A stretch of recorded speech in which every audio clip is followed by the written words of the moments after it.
Hey Rifters, welcome to the show. Subscribe, review, tell a friend. Got a great show today. I ran into this person at the airport a couple months ago, and very, very weird. I'm sure we'll talk about this, but I've been trying to get her for a while, and I ran into her at the airport, and we did a couple weekends together with Jeremy Hotz. Um, I don't know exactly what year. I want to say 2015, maybe 2016, but we did a couple weekends together. We were on that kind of mini tour with Hot. And yeah, so we've been trying to set this up since then, actually, and we finally got it down here. So yeah, the great Erica Rhodes is going to be here via Zoom, and it's going to be great. She has a comedy special out. The folks at home probably know her from America's Got Talent, um, where she did very, very well, and all that jazz. So it's going to be great. Stay in, subscribe, rate, review, and listen to Reza Riffs with Erica Rhodes coming up next.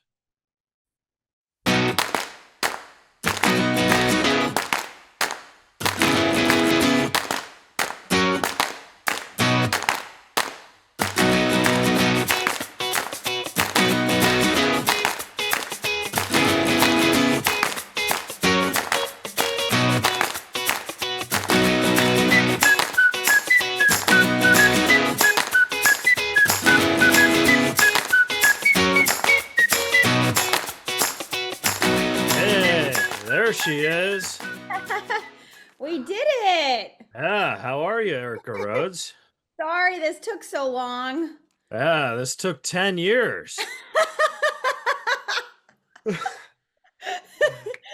Yeah. that's how long it takes. Yeah. I had to wait on the list, Adam Carolla, Joe Rogan, Dustin. Like, it's like, holy I've Lord. I've never done Rogan. Oh, okay. Well, I was still like on the Yeah.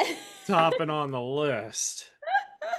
Well, it's not that Ah, I didn't want to do it. I'm not good at organizing. That's why I said finally, call my manager because I'm just mostly because I'm just so bad at organizing my schedule. I'm so like ADD, ADHD, whatever. has that gotten worse with like the longer you're doing comedy? Yeah, I think it's getting worse. Really? Well, it's so hard. I don't know if you find it hard. It's like there's no normal schedule, you know? Yeah. So, like, if your brain doesn't organize naturally, you're just constantly in a state of like, what is today? You know? Yeah. So, yeah, Well, what it's I pretty do hard. is like whenever I get like a gig or an interview or whatever, then I have to schedule. I put an alarm. TJ Miller actually taught me this. I just put an alarm on my phone and to like Oh, remind me 5 minutes before, so like it'll beep me yeah. and say, hey, in 5 minutes you're interviewing Erica Rhodes, or in 5 minutes you have a gig. You know what I mean? And then you're like, That's I'm a good still, idea. I think I need like my hardest alarm is the first one, like what getting up, you know? yeah, So yeah. that if that alarm doesn't work, We're screwed the rest yeah, of the the day. rest of the alarms are really pointless. Yeah, that's true. That is true. I never thought about that. Like, if the first one doesn't work, you're fucked the rest of the day. Yeah, But exactly. By the way, I remember, didn't we ran into each other at the at airport at recently, right? at the airport, yes, Yeah. I said that in the opening remarks. Yeah, I see when we ran into each other in the airport because I'm not really famous. You know what I mean? You're more famous than me. And but when I saw you, I was like, okay, this is either Drew Barrymore or Erica. Oh, And I that's so cute. and like I was like, no one's really talking to her, so it can't be it It's can't be not Drew true. Barrymore. And she doesn't look like she knows where she's going. Yeah. So yeah, I mean that was kind of cool. I gotta be honest with you, 20 years of stand up, you're the first. I see comedians all the time like post pictures of, oh, we ran in the airport. You're the first one I actually ran into an airport. You know what I Oh, mean? really? That's Yeah. funny. Yeah, I run into people all the time at the airport, but I'm always like I'm always not I always feel like I'm like completely, disheveled at an airport. So I like never Yeah. really want to run into anyone. I'm like, "Oh." Yeah. Do you ever say it's not me, it's not me, and you just Yeah, walk I know. away? Well, it was funny. I ran into this writer producer named his name's Scott Armstrong. I think he directed like the second what was it, second Hangover, and like a bunch of movies. But we're friends on Instagram, but I don't think we've ever met. And so Yeah. he saw me at the TSA line, and I don't know, I was probably making a fuss about something because like my toe's broken and like nothing's clear. Like I'm in clear and TSA, but like those lines don't make sense. So I was probably like complaining about something.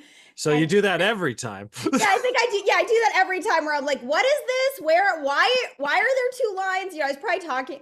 I talk to myself now. Like I'm like really losing it. Like at an airport, I'll talk to myself and I'll say something Yeah. out loud and someone will answer me and I'll be like, oh, I thought I was saying that to myself. I noticed that and I didn't want to say anything because when you walked by me, Really? yeah, when you walked by me, you were like, I think that's Keith. Who fucking cares? And you just I walked. did not. I was like, what's going on? So that's part of the reason why it is. So when you did that, I was like, maybe that is Drew Barrymore. Well, I'd be impressed if she even thought, oh, that's Keith. Yeah, I know. That's why I was like, oh, well. But what was funny was that then I get on the plane and I check Instagram and he's like, "Hey, I think I just saw you at the airport, but I didn't want to bother you." And he goes, "But I'm a fan and like, nice to almost meet you." So we messaged a bunch and then we ended up meeting, but it was funny because I was like, I probably looked like I didn't want anyone to talk to me. 'Cause Yeah. he didn't, and I was like, "What was I doing?" And he's like, "Oh, it's fine. You just looked I didn't want to bother you." And I was like, I probably looked really upset about something. Well, the airport, there's some places where you have to use the airport, because like whenever I travel, I prefer to go on train or car. That Yes. that way I could just relax, maybe write a script or read a book or something. And you know what I mean? Just I do something hate the like that. airport. I Yeah. know. The airport is it's also funny, like once in a while, I'll be like, I just have to do first class. And I don't even know. I'm probably spending like $1,000 I don't have, like just from point, like I'll use points just so Uh-huh. it doesn't look like real money. And I'll be like, I'm like so traumatized by flying. I have to fly first class just once. Yeah. I'm not at the point where I could do it all the time. I don't have enough miles, but yeah, like and then I'll just be like I need to be spoiled for one day, Do just to you like rejuvenate. do you ever pull the celebrity card at an airport? I'm not a celebrity. Yes, you are, Erica. I'm not. You never do. Listen, I'm a celebrity. You're I'm the only supposed. one who thinks that. No, I gotta be in Boston to perform at the Wilbur. Like, come on. Do you So, know who I'm not? I had a joke about that like during the pandemic where I was like, God, something about masks where I was like, how are people going to know they don't recognize me or something? How are people going to know that I'm not anybody? I used the celebrity card once, You but did. like I'm not like I'm not a big celebrity, so I just said, oh, I'm Comedian. Angus T. Jones from Two and a Half Men, and they They could, told you could totally pretend that. yeah, and they totally bought it. So like I got the first class or whatever, and they're like, why does your ticket say Keith Reza? And this is what I They said, said Erica. that? Yeah, and I said this. Keith Reza is my stand-up comedy name. Angus T. Jones is my acting name. Oh And my God. This is a funny bit for you. Have you tried this yeah, on stage? no, no, but let me finish the Okay. story. Yeah, And yeah. then the airline steward is like, "That's pretty smart."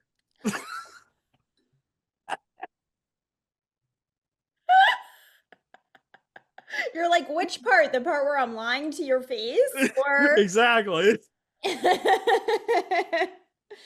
I got in a fight on, I sometimes like cause trouble, I realize. I get like really triggered on planes and stuff. And at one point I was upgraded, but the upgrade was like, you know, those tiny little areas that's like, it's not an exit row, it's sort of like in Nowhereville. It's like Yeah, the yeah. middle of the plane, but like every time someone came on, they were like in my face basically, and it was like the worst seat. Like it wasn't an upgrade, and so I was already cranky. And then there's nowhere to put your seat. There's no storage. I Hmm. mean, nowhere to put your luggage.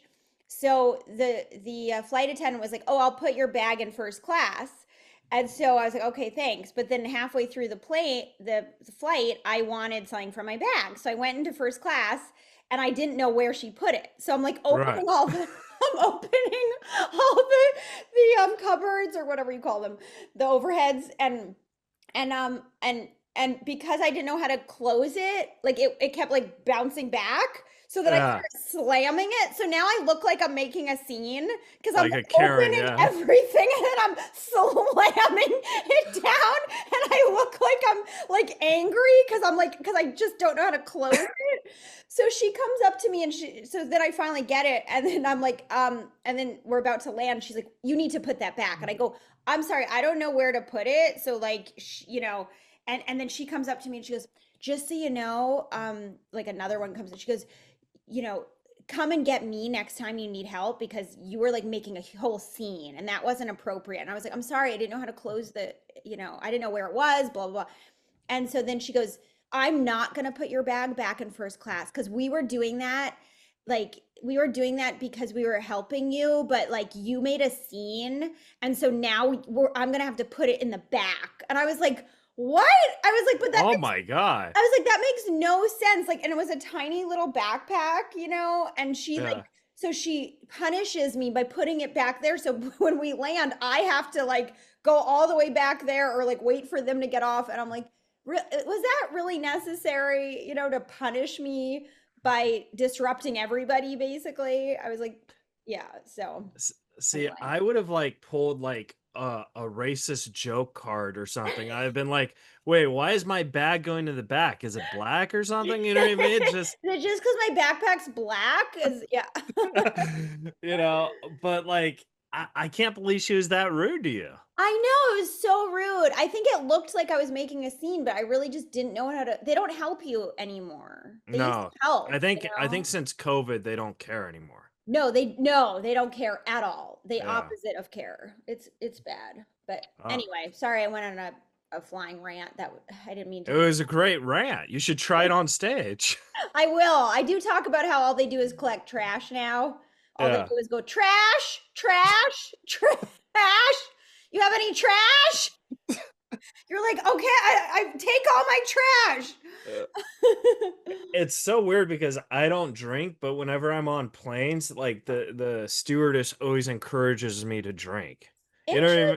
Interesting. Like I don't know if it's because it's like $25 for a shot or whatever, but like they're always like, "Are you Pushing sure you don't it. want to drink?" And you're like, Wow, "What?" they've never done that to me, but I've started to drink on planes because I've developed some flying fright in my old age. Really? Yeah, I've never had it before, and I'm just starting to like I get a little nervous when we take off and when we land. So the turbulence is what gives you it's not the flying. No, It's it's the it's the bumping. When it uh, feels bumpy, I get really like and I get nervous. So I have a fear of flying, but like it's kind of like a weird fear. Like it's not about going up and down. The fear is if we're already in the air, if the engine breaks or whatever, I have a fear everyone on the plane has a parachute but me.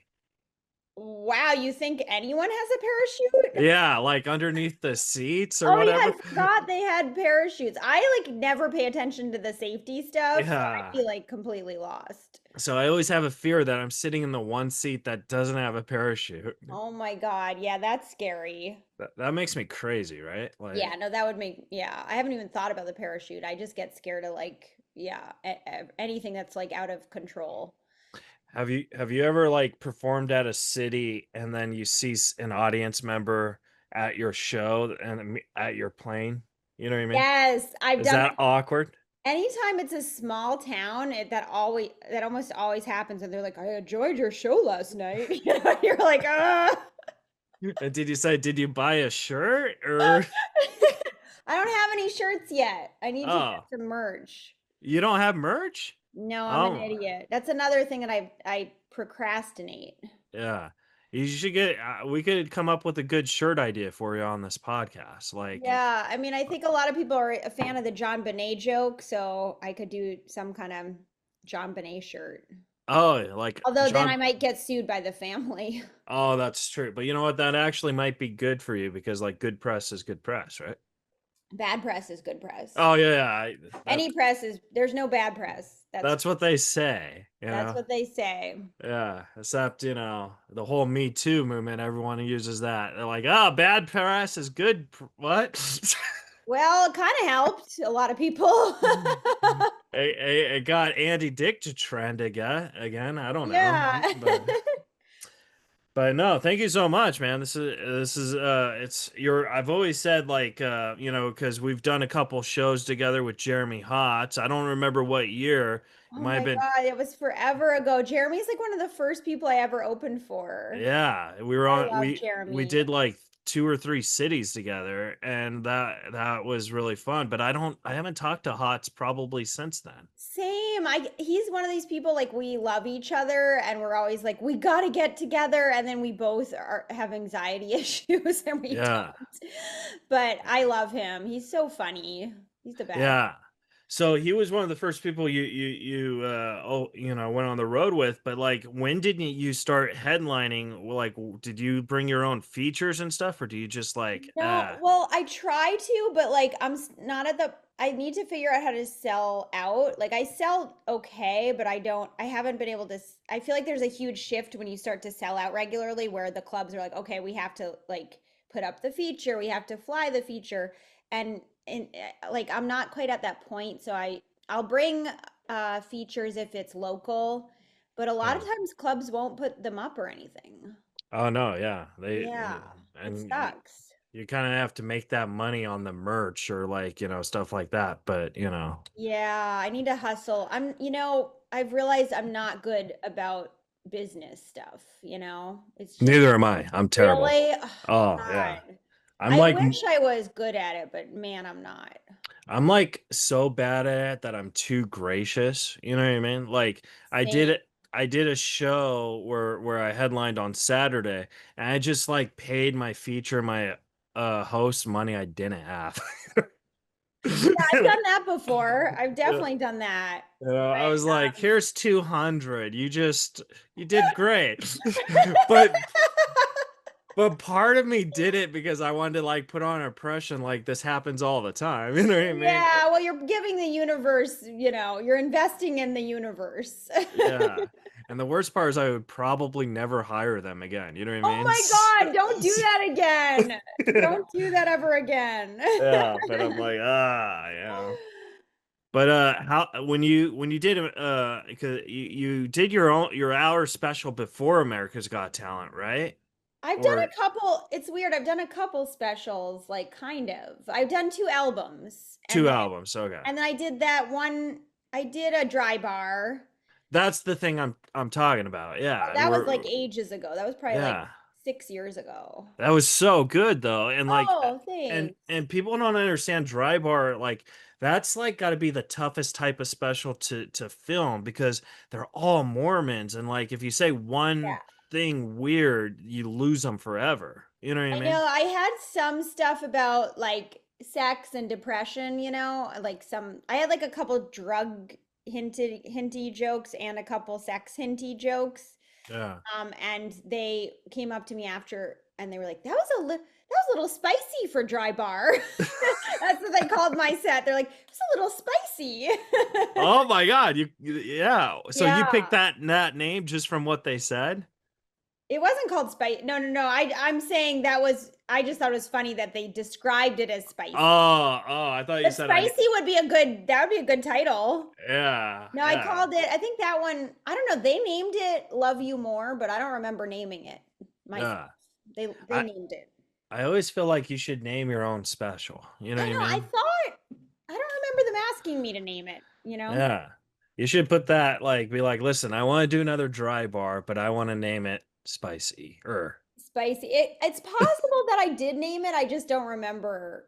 Because Love You More does sound like one of my jokes. I can't remember if I named it, but yeah. that was a long time ago. And then I did my Ladybug album like 2 years ago. That was my most recent hour. And then like now I'm kind of one foot in new and one foot in old, which is I don't know if you ever feel like that's kind of a hard spot to be in right now. Like Like half of it's old material, half of it's new material. yeah, I think my problem is that I never taped a special with the Ladybug material. So I think in my head, I'm still gonna like at Right. one point tape it so it looks good. But I've also put out some of the clips from it. So I'm kind of like, I don't know. It's weird. It's like now it's hard to know what is what now because it's like everyone's just putting everything out. Yeah. So Well, yeah. I have a weird theory because because this is something that Norm taught me actually, where because he idolized Louis C.K. for doing a new hour every single year.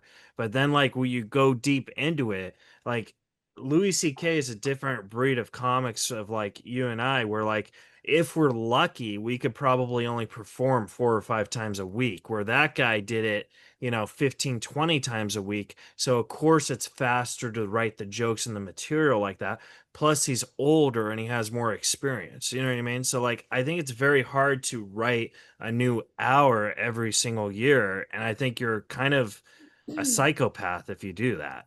Does that make I think sense? it depends. I don't really like. I think to say that is kind of like putting pressure on people that like everyone has a different rhythm, you know? It's Exactly. like Yeah. to be like that's the way. I don't think there is one right way to do it. Like sometimes I write faster based on like my life experience and sometimes I write slower. So to I don't know. I get the idea of throwing out your hour because you feel kind of you can get really stuck, right? If you have the Yeah. same jokes, like I feel like I'm depending too much on certain jokes, so I'm like more focused on what to get rid of than what to create. But I think it's always like there's always an overlap. Like it's very hard to be like I'm just going to get rid of everything and start over. It's like really Yeah. because I I'm don't sure know there's how you repeat like could. how many Yeah. pedophile jokes do you have? Yeah. Like oh you've had a pedophile joke on every hour. Is that really a new hour or are you just saying a different kind of pedophile joke? Yeah. Or maybe you just think pedophile jokes are really funny, so you just write a whole bunch of pedophile jokes. Yeah, I guess my point is like, is it a brand new hour or are you just, you know what I mean? Like, is like, Yeah. how new is it? Is it completely new, like every single subject you've never even tackled before? Or are you just being like, well, here's a couple filler jokes just to like get rid of the other jokes, but you're kind of But replacing certain jokes with like certain formula jokes with the same formula, I guess is my point. well, my I guess my question is it harder for you because you're one of the funniest female comics I've ever seen, and I think Really? no, for sure. And Oh, not to sound sexist, but I'm not really a big fan of female comedy. yeah, And I me think neither. yeah, but I Kidding. think I'm just kidding. no, but I think why I love you so much is because you're totally different and unique. And so Oh. in your mind, how do you do that? You know what I mean? Like it's really hard even just to write jokes, you know what I mean? Yeah, well, well, first of all, thanks for saying that because as everyone, I have deep insecurity issues. So I'm always like, does anyone think I'm funny? Yeah.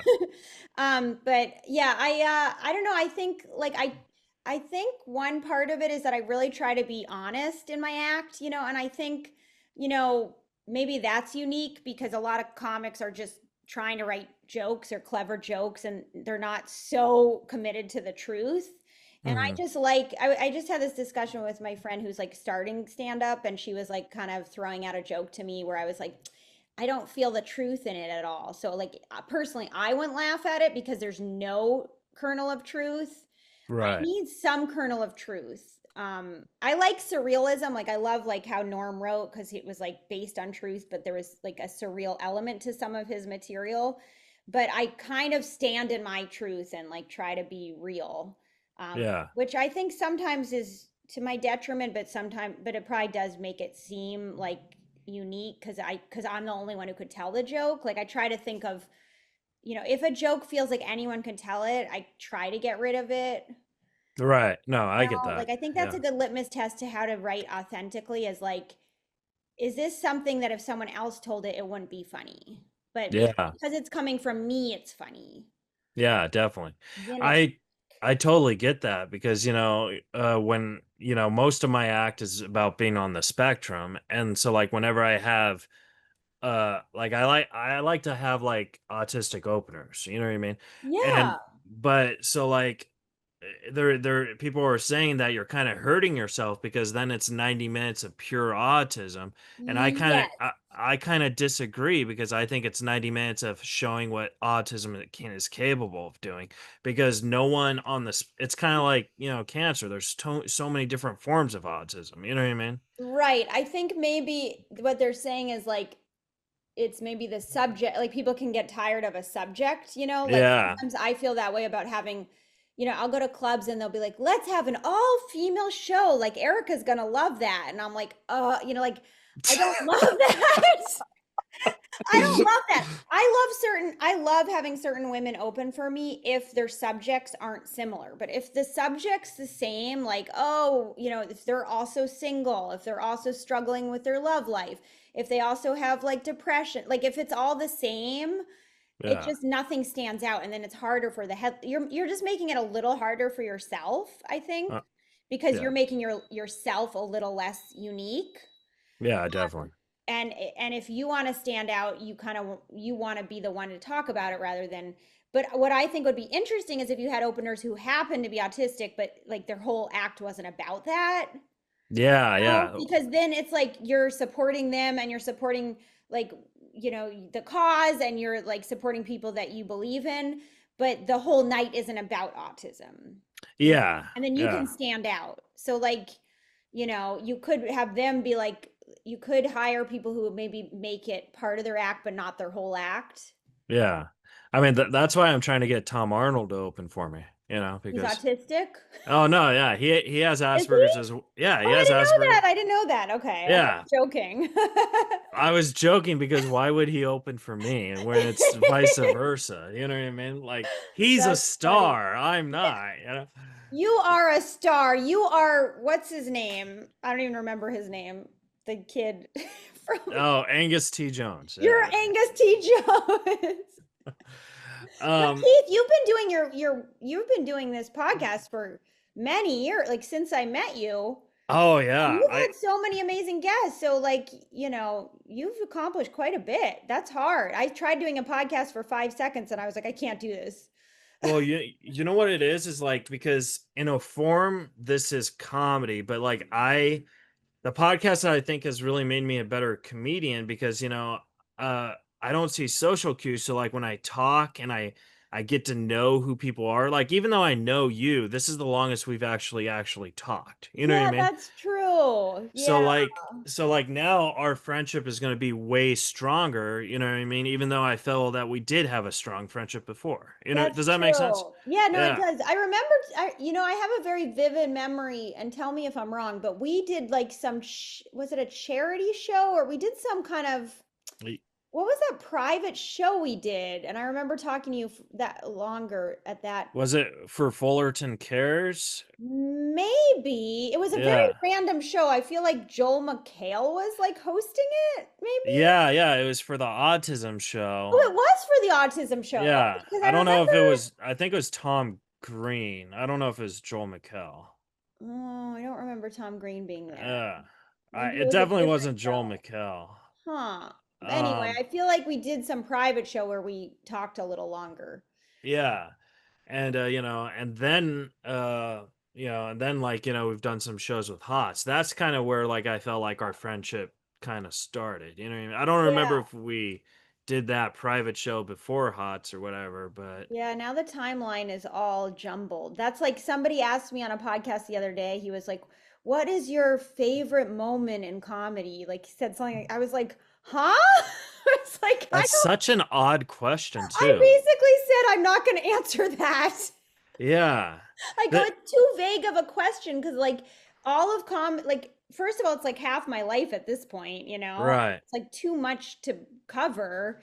And second of all, I just don't. like it's just such a blur. Like I can't be like this one moment, when I opened for this Bill Burr or whatever. Like it's just there isn't one moment. It's all Right. kind of, you know. Well, maybe this is a better question. Like, Yeah. what is one moment of a fear as a comedian that you have, and and you also act and stuff? Do you have that same fear when you act? Oh, I like that. Yeah. See, then there's an emotion behind it. Now I Yeah. can understand that question for some reason. Is there a fear like I guess the similarity is the fear of failure, like that's like the similarity of like having a bad show or having a bad audition or something. Like those are similar fears, Hmm. but I think with stand up it's much more unpredictable. So like there's this you don't really have as much control, whereas like if you with acting, if you learn your lines and you prepare and you show up ready, you'll probably do a decent job. Whereas stand up, you could prepare, you could do 1,000 shows and still fall on your face. So Right. Yeah. it's definitely a riskier profession. And I mean, but also the other part is like, you have to fail to be a good stand up. If you Oh, stop for sure. failing, you just get lazy. Like a lot of people like hit the middle place in their stand up and then they're scared to fail again because they're like, but I'm good now. I don't want to feel not good. Yeah. And so then they don't Especially the develop. first 4 or 5 minutes of a set. Yeah, or even like just in general, where like you might have to fail for like a month to write a new hour, Yeah. like for a while. Like sometimes I feel like that's held against me sometimes in LA because I know a lot of people have seen me bomb in LA, but I don't think they realize like this is where I'm really like I'm trying, not that I'm trying to bomb, but like where else am I gonna try stuff except local shows? Right. No, definitely. And you also get more of leadway when you go on the road too, because like when you're in LA and New York, and maybe even now Austin, like those are the three hot spots for comedy where Yeah. like they see comedy every night. You know what I mean? Yeah, that's why I probably need to spend more time in New York. New York I will say New York kind of scares me. I get intimidated there. I feel like all the comedy is so good. I also think the audiences are expecting more. They're like they want fast, quick, clever jokes like nonstop, and Hmm. that's not really my rhythm either. Yeah. So I get a little intimidated by New York. I will say that. And I auditioned for the Comedy Cellar 3 times and got rejected 3 times from the Comedy Cellar. Dude, that's me in the comedy magic club. I can't get into that. Really? I can't get into that to save my life. Like, Really? Even yeah. now, I feel like they're really supportive of like newer comics now. I can't even I can't even walk in the building and say, "Hey, can I get an audition?" Like that's how bad it is because Rich, he's seen me open up for Hots. He's seen me open up for Greg Han, and maybe he didn't like Norm for whatever reason. Like this is just what I'm feeling Yeah. because, most of my fan base are Norm fans because I toured with Norm for so long. So I feel like maybe that's kind of why, because I'm pretty similar to Norm. You know what I mean? Why don't you ask him? I think he just does not like me. Like I really do. Like Really? whenever I talk to him, he gives me a cold shoulder like I don't belong in comedy. He And doesn't seem like Rich. He's pretty supportive of comics. well, next time you're there, I'll come down with you and then we could break the ice and you could Okay. feel the energy I'm feeling. And I'm not saying anything bad about him. I'm just saying Yeah, yeah. I feel he doesn't enjoy me. Well, the other thing you could do, well, first of all, I think if you come across a closed door, you just have to like switch and not try to open that door, like for whatever Yeah. reason that door's not opening. Like I was even thinking that with like lately, it's I was supposed to be passed at the Comedy Store like 4 bookers ago. Yeah. Like that guy Tommy was about to pass me. Tommy was my best chance to get past. Me too. He loved Oh. me. He loved me. He was like, "You're going places." I had been doing stand up for like 3 years, and he was like, "You are gonna be." He told me, he goes, "You are gonna be my last pass." and then I got fired, or like he got let go or whatever. Yeah. And or he left, maybe he left. I don't know what happened. They parted ways He and got fired. he Yeah. got But fired. Okay, I wasn't sure. But yeah, so but I was supposed to be passed by him, and then every booker since never gives me an audition. I haven't showcased there ever. yeah, same And here. I've been in development for 10 years there. Yeah, and then you're like, there comes a point where it's like, when am I past development? Because you have a special now. You've been on, you've been on America's Got Talent. Like you're a national headliner now. Like when, I know. what? I just don't know what they want from me. I just feel like certain people just don't like my style of comedy. They're Yeah, just like they don't get it, or they see me try stuff and something doesn't work and they hold it against me forever. It's yeah, it's and like, oh my God, like this shouldn't be so crazy. But I was like, I should stop caring and I should maybe do like not produce my own show, but like have my manager help me produce a show where I can just do new stuff, at like the Legion or like the Lyric, like a small venue, and just build my own little fan base in LA. yeah. Because people are constantly like, when are you performing? When are you performing? And I don't want to invite people to like my 10-minute showcase sets places. Same here. Like Right? I It's I like, will I will I always have a saying if I'm getting paid for a show, I'll obviously promote it. yeah. If it's a 10-minute set, regardless if I'm getting paid, I'll still promote it.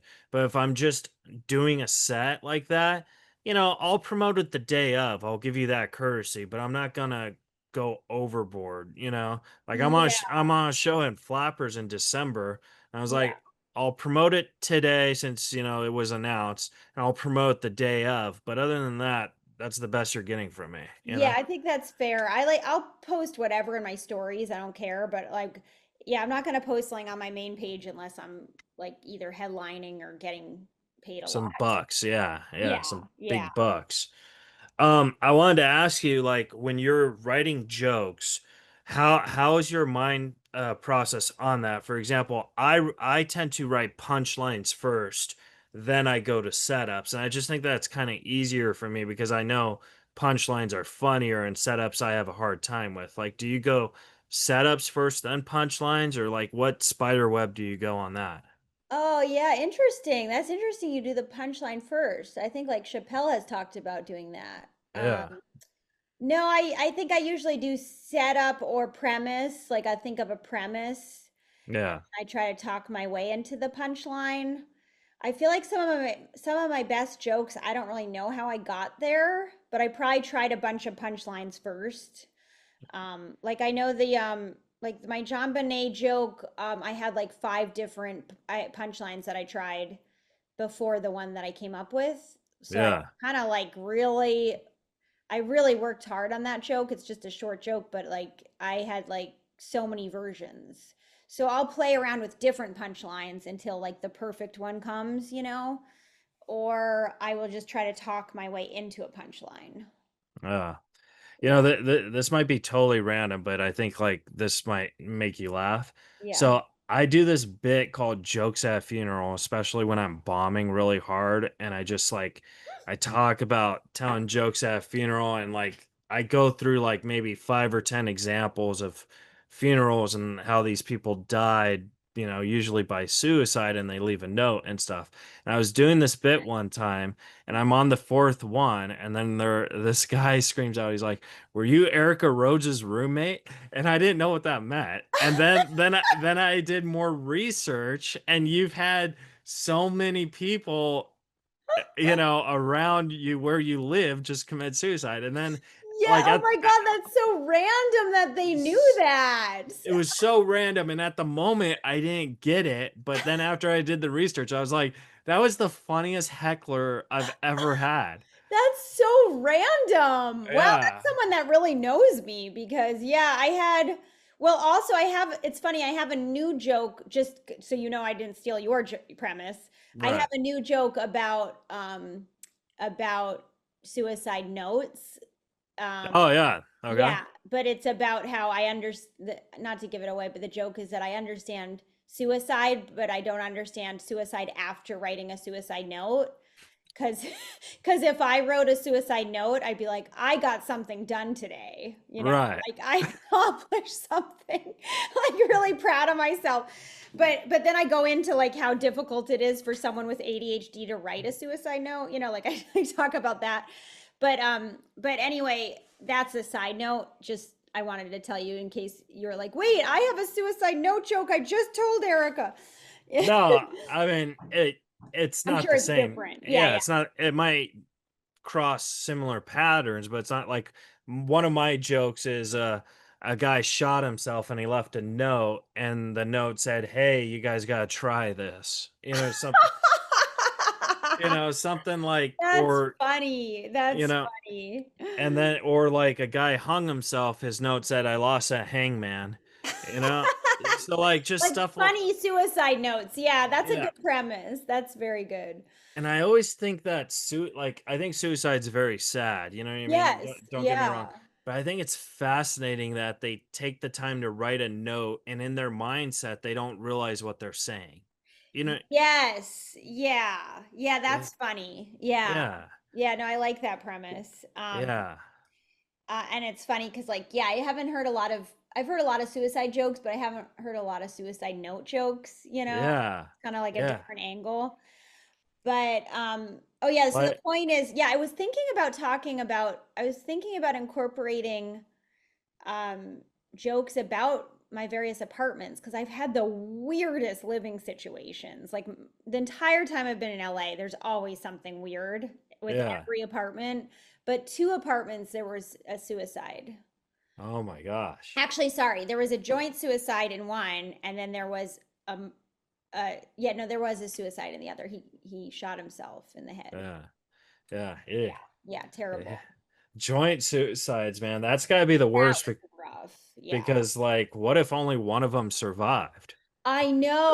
I was well, I was doing research on like who I was like, this can't ever be both people's initial idea, right? Yeah, It's yeah. like It's like a cult thing or something, right? yeah, it's like one of them talked the other one into this. And so I was like trying to figure out if I could figure out which one it was, and I couldn't. I was like probably the guy, but I couldn't quite tell. Yeah.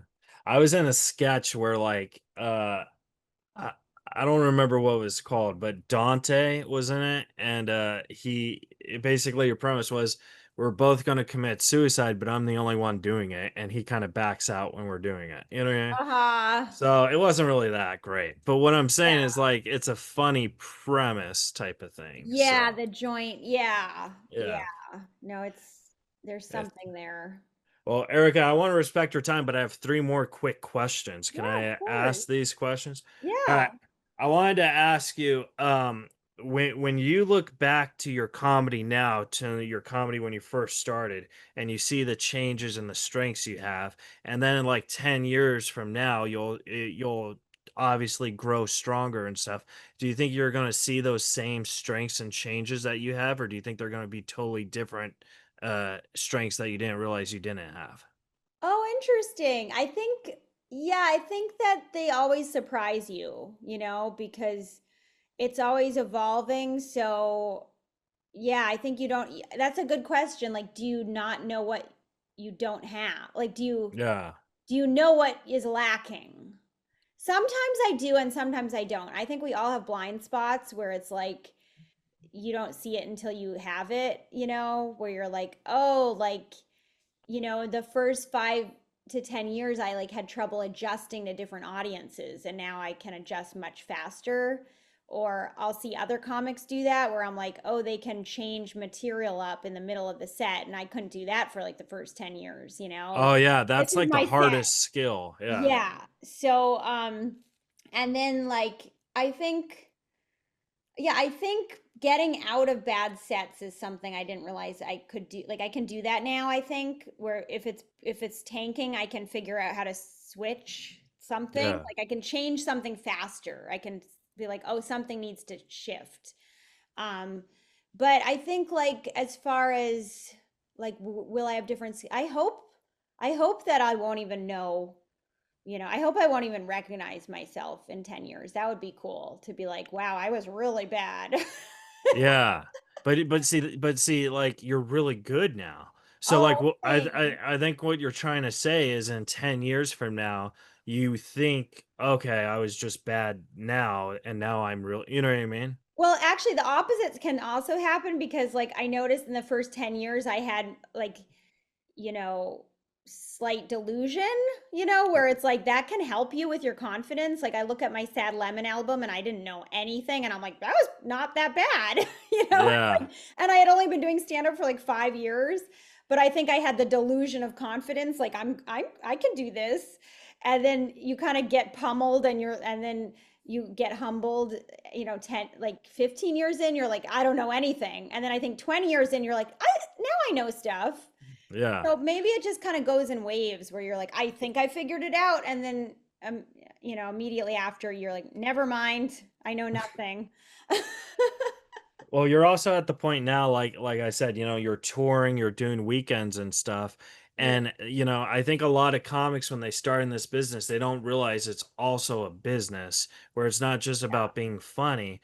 And like, do you have anxiety? Like, say for example, if you're doing, I don't know, the Chicago Laugh Factory next week and you have 5 shows and only one show is selling, do you get like nervous, like what the fuck am I gonna Oh do? yeah, it's no, it's the most, I think that's the worst part of headlining is like the pressure of selling tickets. And unless you're like a huge household name, I think everyone I know struggles with selling. Yeah. It's like, especially right now, it's just a weird time. People are nervous about money. And yeah, I think, and then it's hard because I had this conversation with a stand up. I won't say who it was, but like we were saying that the clubs book so many comics that aren't really comics.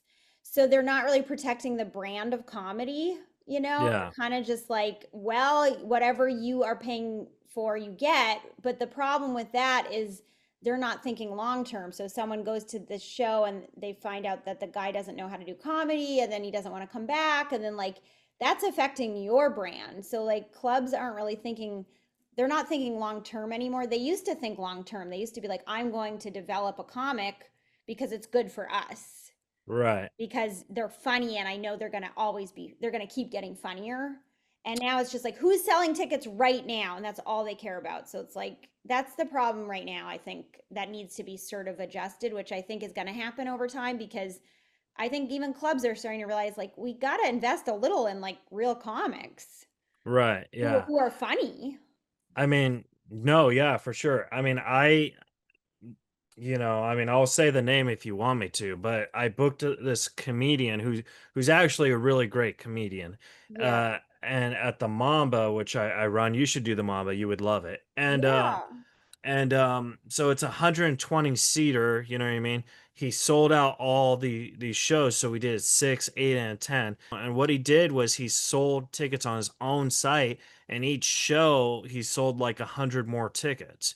So like each show's Oh, having 220 people. I was like, dude, I can't add these people. And I was talking to the owner, I was like, this is the type of money we don't want to make, regardless if it's selling out, because right. It's just too because confusing. yeah, because now all these people who are getting turned away, you think, oh, this is great. They're getting turned away, but they've already bought tickets. And now that kind of makes me look bad Yeah, when, and then who's like, is the money just going directly to him? yeah, It's who not going to knows? the club? Oh, Yeah, that's weird. Yeah, it, that's a wa- weird method. it was, yeah. But I mean, it works because, and it's kind of bullying the situation where like he's proved he could sell out and he got everything he wanted. So in a way, I understand the Yeah. hustle and I respect that, but it was just so, that's not the type of money. That's coming. Yeah. Well, it's That's also like you need to have that conversation ahead of time. Like, you can't just be like, "Oh, look what I did." Like, it's kind of like when you get the booking, I think you have to be like, "Oh, is it cool if I sell the tickets also on my website?" Like, kind of, I don't know. That's a little weird. I yeah, haven't really heard of that, but yeah, that's weird. yeah. But I mean, so that I think that's what we were talking about because, like, I want to invest in real good comedy, and this comedian's actually very good. Just business Yeah. wise, he wasn't professional, and I would never book him again. And kind of hurts that brand too. You know what I mean? Right. Yeah, Uh, that makes sense. uh, Yeah. so two more questions I wanted to. You don't have to answer this if you don't want to, but I'm a huge John Cusack fan. And Dustin Ibarra told me you're friends with John Cusack. Is this true? I wouldn't, no, I wouldn't say we're friends. Oh, you're not friends. Okay. No. Oh, okay. But you know him. I've met him a little bit. Yeah, I met him. Yeah. Okay. All right, cool. So you can't help me with John Cusack. Got I it. mean, I can say, go on the pod. I'll say shout Yeah. out. I'll say, Yeah. he claims that he cares about people all the time. Well, show up Yeah. then. All right. Yeah, nice. Yeah, I would really appreciate that. That would be great. Yeah, he should. Uh, and then my last question for you, this has nothing to do with you or your career, but I wanted to ask you just who you are spiritually. If you were like an ice cream flavor, like a Ben and Jerry's ice cream, and you could name yourself, what kind of ice cream would you be and what would you name yourself? Ooh, well, my sister's nickname for me is Very Cherry Jelly Bean. Yeah, And I kind of like that I mean, I wouldn't really like that ice cream flavor, but I like the name that's a great name. Very Yeah. Cherry Jelly Bean. Okay. So Yeah. what kind of ice cream is it then? Um, well, it's probably like cherry and chocolate, I think. I mean, Ben and Okay. Jerry's, you have to put the chocolate in. Right. So I Yeah. think like, yeah, cherry, chocolate.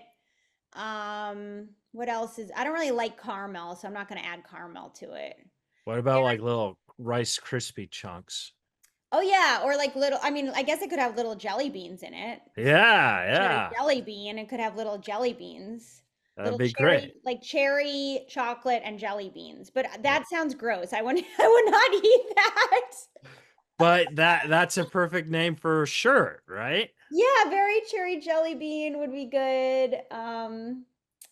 I mean, for me, I like mint chocolate chip, so I would want to put something like I would if I could determine my flavor, it would be mint chocolate chip. But I don't know All what I right. would call that.